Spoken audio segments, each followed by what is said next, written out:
How's it going, everyone? Hope you all have been having a wonderful day. I'm Ames, and today we're going to be covering 7 new Shonen Jump mangas. Shonen Jump has been getting very desperate lately to find that new hit manga that they've been canceling some older ones left and right. And now, normally when I make these type of videos, I wait for the most recent manga to come out to have at least 3 chapters before I start covering them. However, this time around, every single week has been releasing a new series. So I just kept waiting and waiting and waiting until finally there has been 7 new releases. One of these 7 is a Shonen Jump Plus exclusive, but still, that means there are 6 new weekly Shonen Jump mangas. I understand Shonen Jump is desperate to find that next big series with a lot of their big name series coming to an end, like One Piece, Jujutsu Kaisen, My Hero Academia, but for them to just churn out all these new mangas might be a little risky. I know they did the exact same thing when Dragon Ball Z first ended airing, and that's how they found series like One Piece, Bleach, Naruto, and that's kind of what they're trying to recreate. But at this rate, I think they may end up canceling a lot of very well-liked series that did not get the chance to become popular yet. But anyways, enough about what I think of this. We're gonna go ahead and start covering some of these mangas, and as per usual, I will begin with the one with the least amount of chapters first, and then move on to the one with more, because the one with more chapters is gonna have a lot more for me to say about it. And so to start, I'm going to be talking about the manga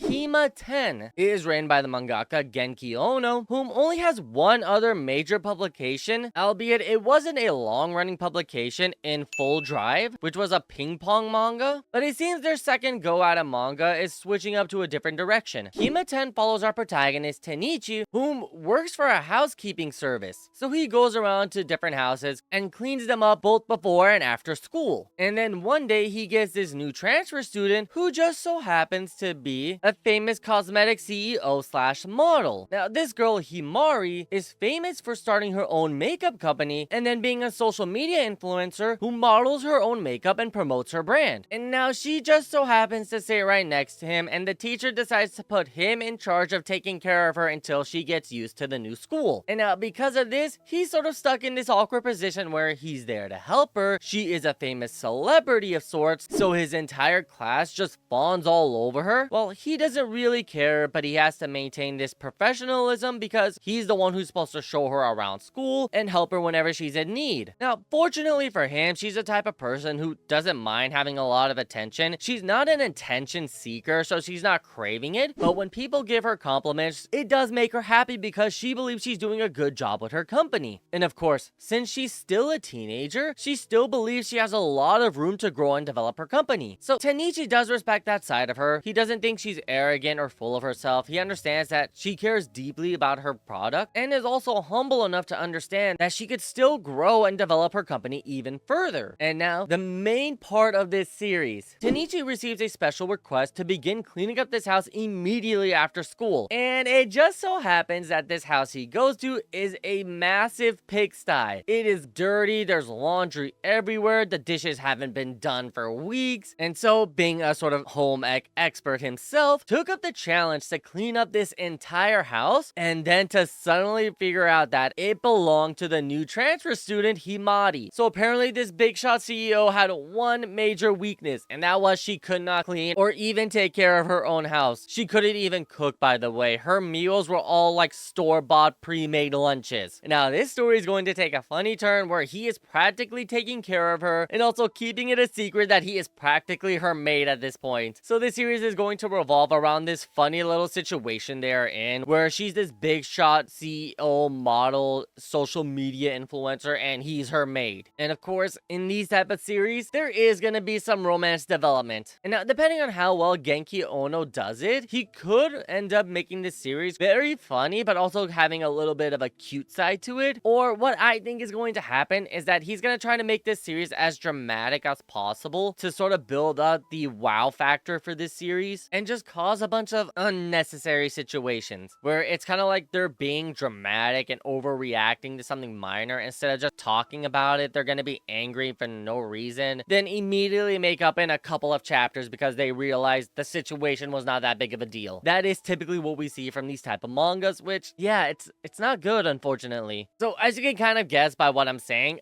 I don't have high expectations for this series. If it does well and gathers an audience, great. I'm happy for it. I love seeing series succeed. Just based on how Shonen Jump tends to run things and the sort of pressure they put on their mangakas to make every week super exciting and over the top, this series might end up having a chapter that kind of just kills the vibe for everyone who's reading it and they lose all interest. Hopefully that doesn't happen, but I don't have high expectations for this. Next up on my list, we have Ultimate Exorcist Kiyoshi. It's written by Soichi Usui, and this is his first ever manga publication. I couldn't find any other series he has created. So I did go into this series with a bit of an open mind, understanding that this was this author's first ever work, and to be honest, I wasn't disappointed. Even with the open mind, I think the author did a really good job with this series. It follows our protagonist Kiyoshi, whom is the most powerful exorcist in all of human history. However, he has one major weakness, and that is he lacks the courage to take action. He may have been trained to the utmost limit and grew so exponentially that no one else in history could compare to him, but he lacks the experience to actually fight off against demons and successfully exorcise them. And so for his first ever quest, he just sat there for hours on end and couldn't move out of fear. Luckily for him, the demon who was possessing the little girl wasn't exactly evil. He didn't have any intentions of killing anyone. He was simply following his orders. Then as a result of this revelation, Kiyoshi ended up befriending the demon and convinced him to leave the girl alone until a demon lord showed up. The whole reason this demon lord sent this low-level demon to possess the girl in the first place was to find a powerful host whom he can dwell within and use that person to take over the world. Now, fortunately for Kiyoshi, the lower-level demon had some very good advice in order to help him take action despite his fears. It was a simple breath exercise that allowed Kiyoshi to sort of clear his mind and allow his body to move according to his training. And so with minimal effort, Kiyoshi exorcised this powerful demon lord, allowing him to make history as the first exorcist to do so. Now, the other demon lords of the underworld did not take kindly to having one of their own defeated. And so now, they fully intend on attacking Kiyoshi and avenging their fallen comrade. So, as I stated, there is a clear-cut end goal for this series, and that is for Kiyoshi to exorcise all of the demon lords. Now, the artwork for this series is great, despite it being the author's first ever manga. However, I feel their weakness is within the storytelling. Granted, he created an end goal for the series, but he also made it that the end goal isn't something that can be extended upon. There's a set number of demon lords, and Kiyoshi has shown the capabilities of exercising them with relative ease. So a majority of this series is going to revolve around Kiyoshi growing and developing as an exorcist, getting over his fears, and becoming more of an extrovert, someone who can easily talk to others. Now, I did forget to mention earlier that yes, he is an introvert. He's not used to socializing. He only knows a few exorcists, and they're the only people he can really talk to comfortably. And that's because he spent his entire training in isolation. He never got around to meet new people. And so now that he's entering the real world and actually has to communicate with others, he doesn't know what to do. He freezes up, he tenses up, and instead of just talking to the person, he accidentally glares at them because he's attempting to speak, but he can't get the words out. So it's good from a character development standpoint, but for the overall story, I think it's going to be very limiting with what Shuichi can do with this series. As much as I would like to say this is going to be a long-running series, it just doesn't seem that way. I highly doubt it's going to get canceled early, but I think it's going to reach its natural conclusion in about 50 or 60 chapters, just depending on how well Soichi paces this series. Next up, and potentially my favorite series on this list, Yokai Buster Murakami. This series is written by Daiki Ihara, whom has written several other series, but none that were very successful. Now, his most recent series, Yokai Buster Murakami, follows an exorcist by the name of Queen. Unfortunately, he's a low-ranking and weak exorcist who is a total coward. And so, when he was assigned to protect an area and hunt for yokai, he invited his friend Murakami. Now, Murakami is just an ordinary civilian, but Queen believed that having him there might give him courage. And while they were walking around town, they just so happened to run into a yokai, specifically a kappa. Now, Queen was terrified when he saw the kappa because he recognized it as a powerful yokai. But Murakami just looked at it and was like, "What are you, a duck?"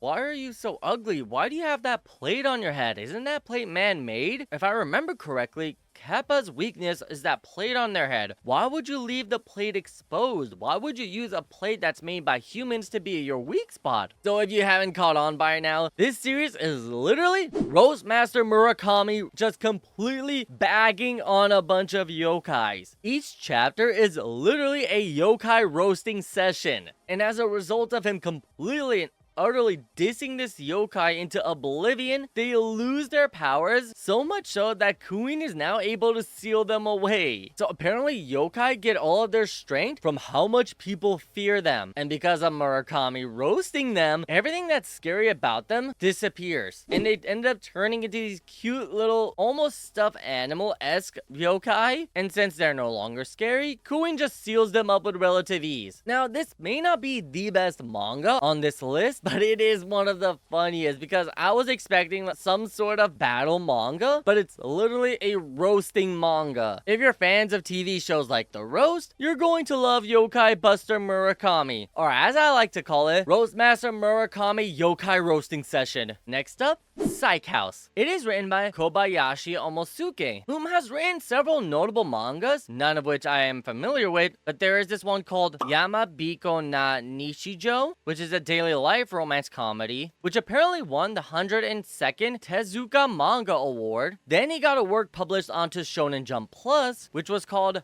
Hare Tokidoki Ame, which is another romance comedy series. And then a few months after that, he wrote a fantasy Exorcist series called Ashita Akira no Tanagokoro? Sorry for my really poor pronunciations, but it appears that the two most recent series I just mentioned didn't do so well because they were canceled within a few months. But then he apparently wrote another series called Hoki no Karudo, which was a series just to enter into Jump's 17 Golden Future Cup. It doesn't mention here that he won it, so I'm assuming he just wrote this series to enter into the competition, but unfortunately it didn't win. But then after that, he wrote Psych House. So despite this mangaka not having a lot of commercial success as of late, he seems to be dedicated enough to make multiple mangas within a few years. Now I'm just gonna say this ahead of time, his most recent series Psych House does show a lot of potential. It follows a girl by the name of Kotone, whom apparently has psychic capabilities, and now a new transfer student ends up showing up to her school and discovers that she has these psychic abilities. Embarrassed and frightened about what might happen to her, she attempted to flee, only to shortly realize after that that he too also has psychic abilities, and that he works for the government. Apparently the government is searching for psychics in order to study their capabilities. Now it's not any inhumane experiments, it's just some blood tests here and there, some mental readings to get an understanding of how their psychic abilities work, which was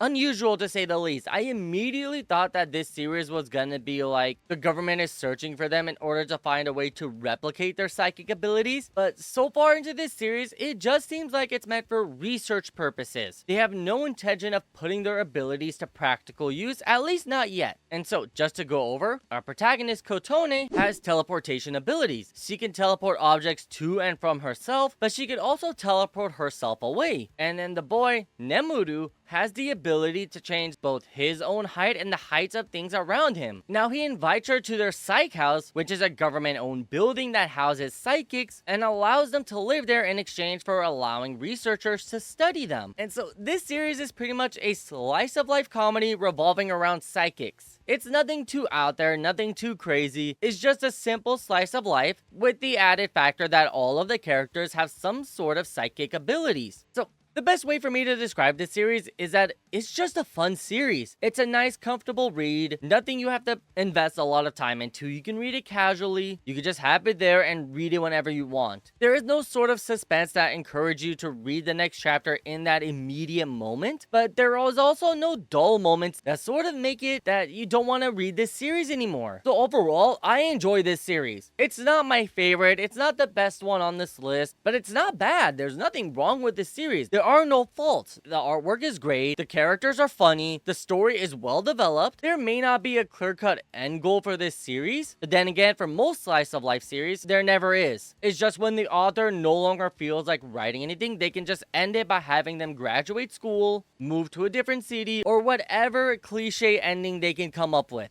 So for the time being, you can just enjoy their story as they grow and develop and learn more about each other and make new friends along the way. Now we're starting to get to the big hitters. These next two mangas are honestly the two best on this list. I think they both have the most potential to succeed. Starting first with Kyokuto Necromance. It's written by Husai Naba, whom is a well-known mangaka. He has written several series, but his latest one, Aliens Area, was apparently a flop. Then he came out with a new series called Muketeru Aoi, which also only ran for a few months. And now he decided to publish a weekly series called Kyokuto Necromance. And now, Kyokuto Necromance follows our protagonist Kaoru Uno, whom suddenly got the ability to see these little evil spirits. He ends up meeting his late father's co-worker named Yoji Amane, whom explained to him that these spirits are called Shiryo. They hunt down people and feast on their souls. And now it's Yoji's job to hunt them down and kill them, using his own Shiryo, which is bound to his ring. And now it turns out Kaoru has his late father's ring, which also has a powerful Shiryo sealed within it. And so Kaoru ends up teaming up with his father's former co-worker Yoji in order to become a necromance, someone who wields the Shiryo in order to defeat other Shiryo. Now, I have high hopes for this series because it does the battle system very well. They have the protagonist use rings to control evil spirits, which are necessary in order to defeat evil spirits. So it's a fight fire with fire type of situation. And then they go on to expand more by creating an entire necromance society, which apparently our protagonist Kaoru's father was a member of. And not just any ordinary member, he was a highly recognized member. He may not have been the highest ranking member, but so many people were aware of him and they had a great deal of respect for him. And so when Kaoru decided to join them, a lot of people were willing to help him out. This series follows the both of them as they hunt evil spirits, but it also expands a little further by creating a big bad enemy for them to fight. It turns out that there was a necromance who betrayed the organization, and it was our protagonist Kaoru's father whom defeated him, and now he's returned stronger than ever in order to carry out his mysterious goal. We don't know exactly what he's planning as of yet, but the series did create an end goal for itself, and that is to defeat this evil necromance. Now, the story can develop past this evil protagonist. It's not that the series is going to end when he's defeated. They can always expand upon it. I'm just hoping it's not one of those series where the big bad enemy consistently gets away after being defeated, but it's still such a massive threat that the protagonist can't ignore, but it's just that he doesn't want to fight them head on because he's worried about losing, so he constantly runs away and sends his evil minions after the protagonist. As long as it's not one of those series, I can see Kyokuto Necromance having a very successful career within Weekly Shonen Jump. And now, the final Shonen Jump manga on this list, there's still one Jump Plus after this, but this is the last one from Weekly Shonen Jump. And honestly, this is potentially the best one on this list, and it is Astro Royale. It is written by the legendary Ken Wakui. Now, for those of you who don't know who Ken Wakui is, he is the creator of Shinjuku Swan and the all-time legendary manga Tokyo Revengers, which is hilarious because when I first read this series, there were two characters who reminded me a lot of Mikey and Draken from Tokyo Revengers. And when I saw them, I'm like, oh, this author's clearly a fan of it because those two characters look just like Mikey and Draken. Yeah, imagine my surprise when I realized it was the same author. I couldn't believe it. I knew Tokyo Revengers ended like a year ago, but I never expected this mangaka to immediately come out with another series. And now for this series, Astro Royale, it follows our protagonist Hibaro Yutsurugi as he's attending his father's funeral. His father is the leader of the notorious Yutsurugi gang that runs Asakusa, a decently sized city within Japan. Now, during his funeral, there is going to be an announcement of his will stating who becomes the next head, his biological son Hibaro Yotsurugi, or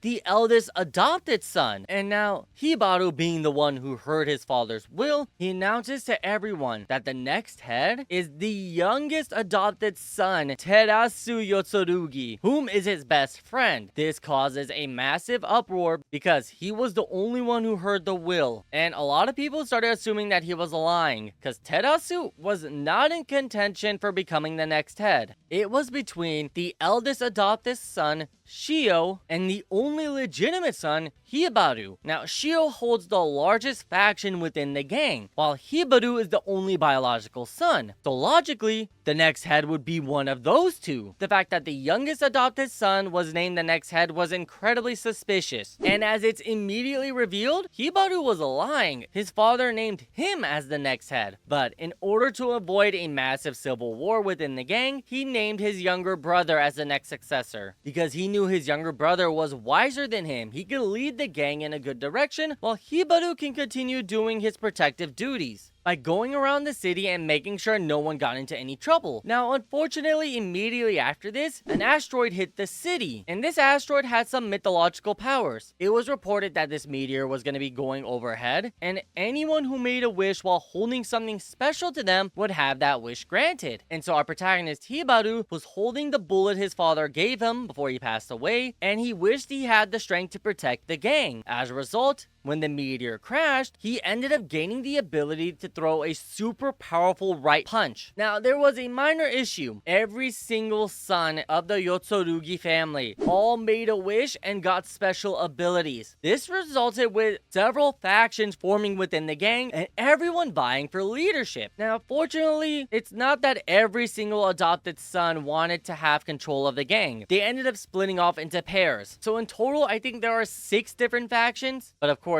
Hibaru doesn't want there to be a civil war. He does want there to be a single united leader. Of course, that being under his brother, Terasu. And so now he's going to be going to all of the new bosses and challenging them to a duel. Because within the gang, if there is a dispute, you settle it with your fists. You fight it out, and whoever wins decides what goes. And now, because Hibaru still cares for his adopted brothers, he wants there to be as little amount of violence as possible and just settle these matters by duking it out with his brothers. Now, of course, we kind of immediately realize that some of these brothers don't exactly view the situation the way Hibaru does. They're not all too excited about sharing positions with him. So, depending on how Wakui wants to do this series, it could be a very heartwarming series, but knowing him, it's going to be a tragedy-filled series, which I'm all for. I've seen Tokyo Revengers. I know how crazy Wakui can get with these type of series. And now for the final series on this list, and the only one exclusive to Jump Plus, Shiba Inu Rooms. It follows our protagonist Kori as she's searching for a new apartment to rent. She discovers this 1-bedroom apartment that has a 4,800 yen rent, which is roughly $50. The room is $50 a month, and because it's so cheap, Kori is kind of suspicious of what is wrong with the apartment. As it turns out, it's haunted, and not haunted by like evil spirits or anything like that. It's haunted by Shiba dogs. So these cute little creatures are occupying the rooms they're living in, and the reason the rent is so cheap is because the landlady is looking for someone to take care of these spirits. Now, both Kori and the dog of the room all have their own little dark secret backstory. As we learn, all the dogs within the apartments all suffered greatly at the hands of the previous owners. And so when the landlady and one of the attendants learned of the horrible conditions these dogs were in, they quickly bought up the abandoned building and wanted to give these ghost dogs a chance at living a happy life. And now Kori is sort of stuck in this position where she kind of just wants the building for its cheap rent, but now she has to take care of a dog. But then she grows to love the dog and she wants to show it compassion, but she learned that if you show these dogs too much compassion, they will move on to the other side. So it's kind of a heartwarming comedic story about a girl living with a ghost dog. And oh yeah, I forgot to mention, the dogs can talk. Her dog is incredibly smart and is constantly chatting around. But Kori at first is annoyed, but she grows used to it and is kind of reliant on it at this point because she has gone through some stuff. And so having this dog to sort of like cheer her up after her quite sad backstory, I wouldn't call it a tragedy. It's just very sad what happened to her. I'm not gonna spoil it. I'll let you guys read it for yourself and judge how bad it is for yourselves. But I just wanted to say, I think this series is gonna be a very successful series. It's on Jump Plus, so it doesn't have to worry about being canceled. But I think the author, Esu Omori, whom I forgot to mention earlier, my mistake, I think they have something going with this series. It's not a simple short series where it's just meant to be kind of like a gag series, it has a serious tone to it, but it's still goofy enough that it's gonna crack a smile every now and then, but also might cause a tear to form in your eye. Anyways, the author, Asui Mori, whom I forgot to mention earlier, is not a highly successful author. They've only had one other series that they worked on, and that was just a one-shot. So Shiba Inu Rooms is their first long-running series, which is surprising.